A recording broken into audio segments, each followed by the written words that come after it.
জীবনের কোনো ক্ষেত্রে হতাশ হওয়ার কোনো সুযোগ নাই।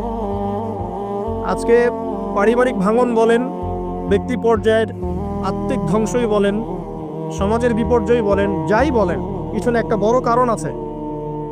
সেটা হলো আল্লাহ থেকে দূরে থাকা মানুষের, আল্লাহ থেকে হতাশ হয়ে যাওয়া। আর এই কাজটা শয়তান করিয়েছে মানুষকে আল্লাহ থেকে দূরে সরানোর জন্য। কিন্তু আল্লাহ রাব্বুল আলামিনের কাছে কেউ যদি যেতে চায়, মন থেকে যদি আল্লাহকে একটা বারও ডাকে, আল্লাহ তবে এক ডাকের মাধ্যমেও তার গুনাহ মাফ করতে পারে। দুজন ব্যক্তির ঘটনা পড়লাম। একজন ব্যক্তি প্রচন্ড রকম আবেদ, প্রচুর ইবাদত করে। আপনারা জানেন ইবলিসও কিন্তু আবেদ ছিল, ইবলিস কিন্তু প্রচুর ইবাদত করেছে। এখন ওই ব্যক্তির একজন বন্ধু ছিল, এটা বানু ইসরাইলের ঘটনা।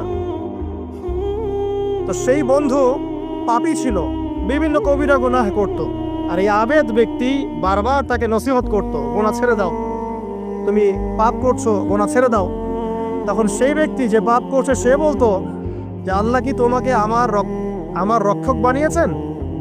আল্লাহ কি তোমাকে আমার উপর দারোগা বানিয়েছেন? আমাকে আল্লাহর হাতে ছেড়ে দাও, আমাকে নসিহত করতে এসো না। একদিন এই আবেদ ব্যক্তি তার বন্ধুকে একটা জঘন্য পাপ করতে দেখলো, এমন একটা পাপ যেটা দেখে তার মনে ধারণা আসলো এটা চরম জঘন্য একটা কাজ। তখন সে মুখ ফসকে বলে ফেলল যে আল্লাহ তোকে আর মাফ করবে না, আল্লাহ তোকে জান্নাত দিবে না। আল্লাহ রাব্বুল আলামিন মালাকুল মউতকে এই দুজনের কাছে পাঠালেন, দুজনের রূহকে কবজ করা হলো।